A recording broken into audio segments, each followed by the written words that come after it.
Salut, c'est Zera. On se retrouve aujourd'hui pour une nouvelle série de petites vidéos. Ça va être les mangas qui m'ont marqué. Et pour commencer ces mangas qui m'ont marqué, au lieu de faire un top des meilleurs, etc., je voulais commencer par le premier manga que j'ai lu et celui qui m'a du coup marqué, c'est Dragon Ball. J'ai pris le tome 42 pour vous montrer que c'est bien le premier, c'est même le dernier que j'ai dû acheter de Dragon Ball. Et il est tellement abîmé, je l'ai depuis que j'ai à peu près 8 ans, 10 ans. Donc il a 20 ans le manga. Ah, on voit même pas l'impression. C'est peut-être pas. Ah si. Hop. Donc impression 2000. Donc il a 24 ans. Donc ouais, il est jaune. Il est jaune Super Saiyan tellement qu'il a pris, il a même plus la lumière, etc. etc. Donc c'était vraiment pour vous parler de Dragon Ball et mon histoire et Dragon Ball. Donc j'ai 8 ans quand je commence à lire un peu la bande dessinée, du manga, et mes parents m'amenaient faire les courses et nous lâchaient au rayon jeux vidéo, bande dessinée, pour eux être tranquilles. Dès que les consoles étaient libres, à l'époque, on avait par exemple des PlayStation 2 ou ça devait être la GameCube, je pense à l'époque, qui étaient en libre service, que tu pouvais jouer, essayer tranquillement. Tu avais même des consoles portables fixées sur des présentoirs et tu pouvais jouer comme tu voulais. Et quand c'était plein, moi avec mon frère ou même moi tout seul, j'allais à côté au rayon de bande dessinée et je me prenais soit une bande dessinée, un Kid Œuf, un Kid Paddle. Il y avait même, c'était quoi, Cédric, les Spirou, les petits Spirou, des petites bandes dessinées humoristiques comme ça. Et s'il n'y avait pas, je prenais un manga, mais surtout, ce que je ne savais pas, c'était Dragon Ball qui était un manga. Je ne savais pas parce que en libre service, tu n'avais pas encore les One Piece, les Naruto. C'était déjà quelque chose qui ne traînait pas trop dans les rayons. Tu n'avais que Dragon Ball. Et en plus, Dragon Ball, comme on peut le voir, il est dans le sens de lecture à la bande dessinée à la française. Parce que les mangas, tout simplement, c'était pas encore populaire. Même pas du tout populaire. Et du coup, je commence à lire Dragon Ball. Et il faut savoir qu'à cette époque, Dragon Ball passait sur le Club Dorothée et surtout était omniprésent partout. C'est que c'était comme après, quelques années après, il y a eu l'effet Pokémon. Dragon Ball était, on voyait, dès que tu allumais la télé, tu avais des pubs, tu avais des épisodes. Et moi, Dragon Ball, même en achetant les tomes, je les achetais tout dans le désordre. Et il y avait les épisodes tout dans le désordre. Et on savait ce qui se passait. Parce que ça a été tout le temps, tout le temps, tout le temps, tu avais du Dragon Ball. Donc c'est pour ça aussi que nous, on n'était pas dépaysés à acheter les tomes.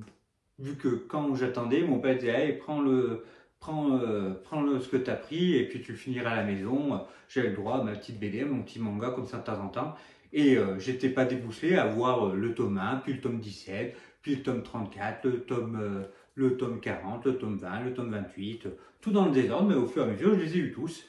Et je savais l'histoire parce que tu vois tellement et puis tu relis. Parce qu'à l'époque, j'en avais qu'un de temps en temps et j'aimais bien lire. Donc je le prenais, je relisais les autres. Et j'avais jamais tout dans l'ordre, mais je relisais toujours mes tomes dans le désordre. Et c'était bien et j'aimais bien. Après, il y a vraiment cet effet, on va dire, nostalgique qui joue avec Dragon Ball. Je les ai lus l'année dernière, j'ai tout relu. Et c'est vrai que tu as un petit effet, les chara-design des personnages. Alors les dessins ne sont pas vieillissants, je trouve. C'est des dessins qu'on pourrait retrouver un peu maintenant, malgré qu'il n'y a pas trop de trames utilisées. Là, par exemple, on voit, quand on regarde, c'est quand même très blanc. Il y a très peu de noir, un peu pour les costumes, pour les choses. Il n'y a pas trop de trames utilisées, pas trop de texture. Il y a peut-être un peu ça qui fait que le manga fait un peu daté. Et encore, quand il y a les combats, là, on voit qu'il y a un peu de trame. Alors, ce que j'appelle la trame, c'est les traits, par exemple, autour, c'est la couleur, c'est le remplissage, en quelque sorte, du manga. C'est qu'en fait, ils appellent des trames les mangaka, c'est qu'ils découpent des morceaux de papier qui recollent sur leur dessin pour faire de la texture, pour faire du dessin. C'est souvent des traits, des ronds, des choses comme ça. Vous pouvez voir dans le manga pour donner de la texture ou de la profondeur à leur œuvre. Et c'est vrai que dans Dragon Ball, il n'y a pas tant que ça. Après, c'est Akira Toriyama, il était aussi connu pour être plutôt feignant. Donc je pense que ça devait un peu l'emmerder de faire ses dessins, de faire énormément ses trames, etc.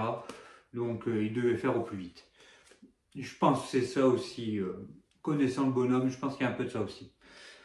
Il le dit lui-même, hein, il a dit qu'il n'a jamais voulu aller à Tokyo parce que ça l'arrangeait d'être à la campagne et envoyé par fax en disant, ou par courrier, en disant ah mais c'est la poste qui n'a pas dû livrer les dessins, etc. Ça l'arrangeait aussi pour gagner quelques jours. Mais il le dit lui-même, donc il en est bien conscient, hein, conscient.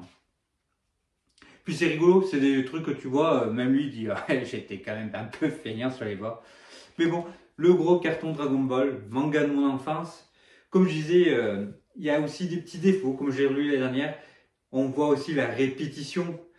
T'as un méchant, ils vont s'entraîner pour battre le méchant parce que le temps qu'il arrive sur la planète, par exemple là je parle beaucoup de Dragon Ball Z, mais pour Dragon Ball Z par rapport au dessin animé, mais ouais ça va être, il y a le méchant qui va arriver, pour l'arc des Saiyans, bah c'est ça, le méchant il va arriver, on va s'entraîner. Après, ça va être pour Freezer, pour aller sur la planète de Freezer, il va falloir s'entraîner dans le vaisseau, on va s'entraîner, puis on va affronter le méchant, on bat le méchant, et ça continue, ça continue.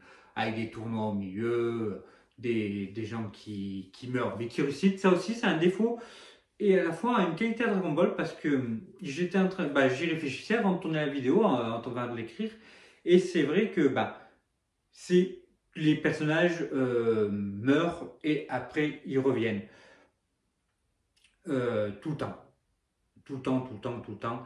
Et ça, tu n'as plus cette affection de dire ah merde, le personnage est mort, t'es un peu triste. Non, parce que tu sais qu'il va revenir.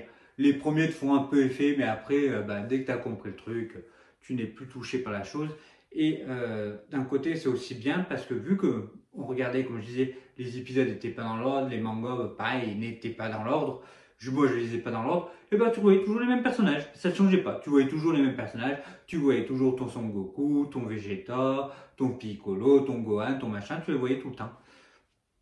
Et c'est vrai que depuis tout à l'heure, je parle Dragon Ball, et c'est vrai que pour moi, c'est quelque chose qui est bien connu. Je n'ai même pas raconté ce que c'était Dragon Ball. Tellement que c'est un manga qui est ancré à tout le monde, en fait. Qui va être tellement beaucoup de choses. Donc, si ceux qui ne savent pas qui sont Dragon Ball sont arrivés jusqu'ici, déjà bravo, parce que tout ce que j'ai dû dire avant, ça devait être un pur charabia.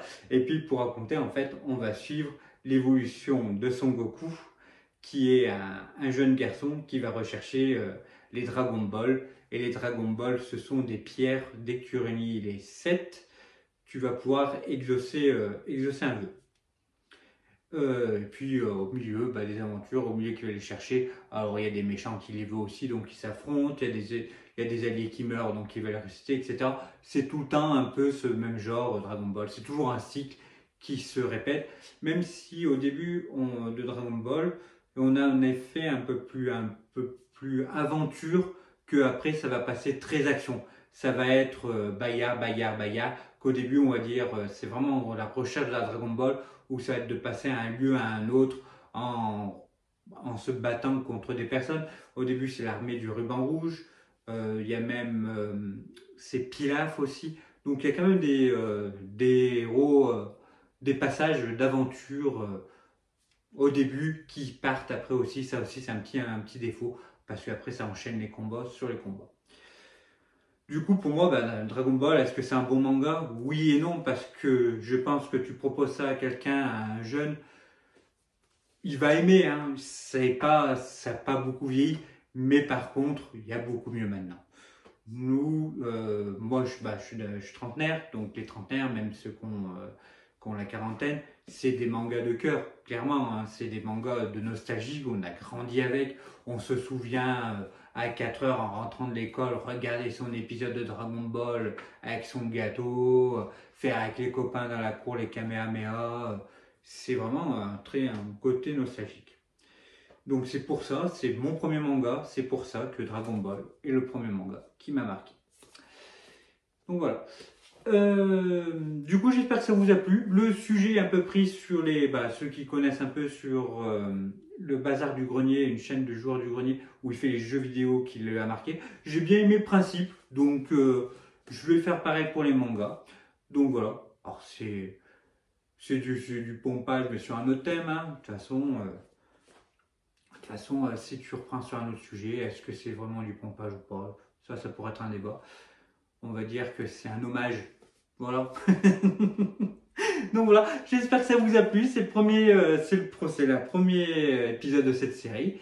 Et puis voilà, on se retrouve bientôt pour soit un nouveau épisode de ces mangas qui m'ont marqué, ou pour une autre vidéo, un bilan, des achats. Donc voilà. On se retrouve bientôt. La bise!